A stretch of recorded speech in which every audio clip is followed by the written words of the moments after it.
Alright, so I kind of want to just redo my guide on clank clips for Aranos 2 because I did it about 2 weeks ago, just as I'd started doing attempts with it, but I hadn't done many yet, and I've kind of changed how I do it, so I kind of just wanted to change my guide on it. So the first thing is this box jump. You'll notice that the box jitters. If you stand right next to it, it actually pushes you out. The same way it pushes you out, it also jumps this way. You'll see it comes closer to this wall. And that movement of the box is what lets you do the box jump. So what you do is you push yourself into the corner, and you're going to jump, and you're wall boosting into the corner. But then, as you've reached the height, you then turn Clank towards this gap. So I start, wall boost, and then turn. And that is the secret to getting this box jump. So wall boost, turn. Even if you get your timing really wrong, you can just jump through consistently, no hassles. So you got to jump just before or just as this starts to jitter, and that means that as you're at the height of the jump, it'll still be jittering. But as long as you start to get through the gap before it ends its jittering, you'll be fine. It can stop jittering, and you can be in the middle, and you'll still get through because you can land like right in the middle and then just walk through. It's like an invisible wall. You'll just be able to clip through. So that's the trick to this. I'll show you one more time. Oh, I jumped too late there. Just like that. That's how you jump through. Alright, then, there's a small wall boost there. Basically, it's a similar sort of thing. Face into the corner, jump, and then pull away. So it's like, bang, you pull away. That's how you get that wall boost. And then you just come into this corner. Make sure you're all the way in the corner. You can't come out. You can't go any further. Not up the slope or anything. You've just got to be right in the corner. Then what you're going to do, you're going to turn the camera. That little round thing. Let's see if I can get a good camera angle showing it. The one right in the center of my screen right now, that, like, round, cylindrical, ovally type shape. The dark one. That's what I use to line my camera up. So I turn my camera until my camera is anywhere from the start of it to the end of it. So roughly in the middle is fine. And then what you do, you release L1, and then at some point, the inputs are tap L1 again, and then about a frame after L1 hit square, and then a frame after hit your direction. Now what you're going to do, when you hit your analog direction, which is upright, for both of these clips, you want to go upright on the analog stick. You're going to hold the direction. So you can release L1 and square after you've pressed them, but you hold the direction. So let me show you. Ready? So I'm going to line it up. I'm going to come out of L1, and then I hold the direction. That's how you go through the wall. It's very important that you hold the direction. So again, line it up. Oh, I messed that one up. I timed the inputs wrong because my positioning was fine. There we go. Now, what you're going to notice is sometimes with this method, you're going to end up in the door and it's going to absolutely cry. So if I try and turn my camera left like this, it's going to kind of die. And if I try and turn the camera right, it does nothing. And what you're going to do is you're going to tap yourself forward.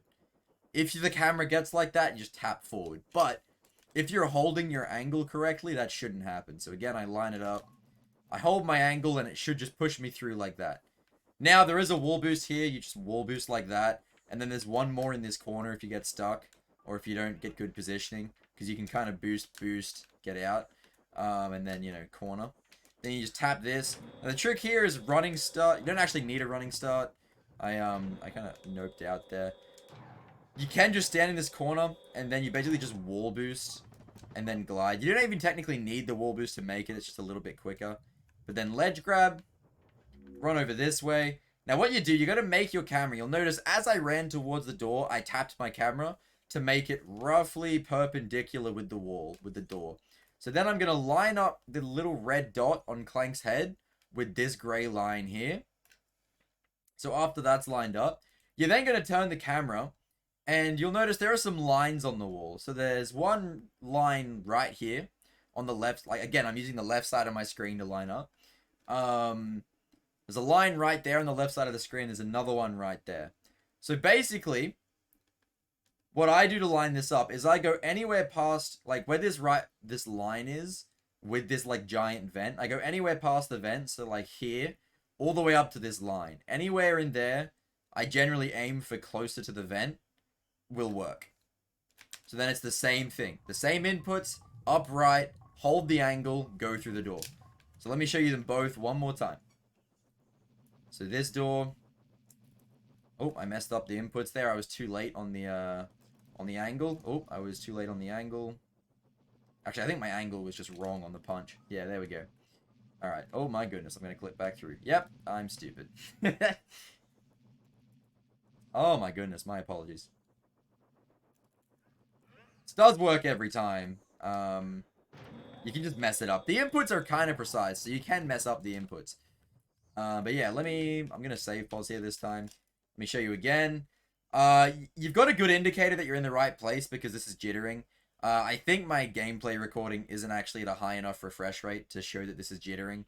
But right now, the door is jittering, and that's a sign that it's working. You kind of saw it a bit as I come in and out of L1. You see the door's jittering a bit. I don't know how well that comes through on camera, but yeah, it is jittering. So then I line the camera up and I do the inputs. Again, so I'm lined up. I come anywhere between here and the next line, do the inputs. Generally, closer to this line as possible. Like, I have had it work when I'm, like, really far this way. But I find that, yeah, really close to the vent is exactly where you want to be. So again, let me show you again. Just barely past this vent, push through. Again, just barely past the vent, push through. It works every time when you do the inputs.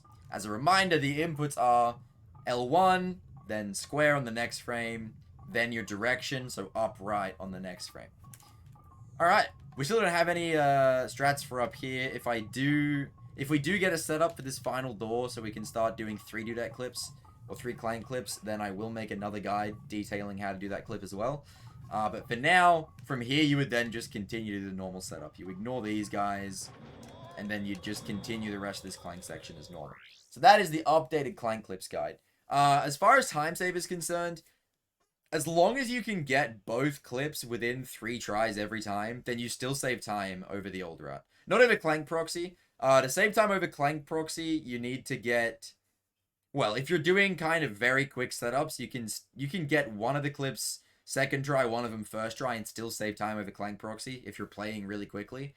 But in general, you know, double first try is 6 seconds. If you get both clips first try, it's 6 seconds faster than clank proxy. If you get one of them second try, depending on how quick you played, it's about equal to clank proxy. And if you get both clips within 3 tries, you're either dead even or quicker than the non-clank proxy route. So that's kind of how all the time saves stack up. Do what you will with that information. Decide if you want to do it or not, but this is how you do them.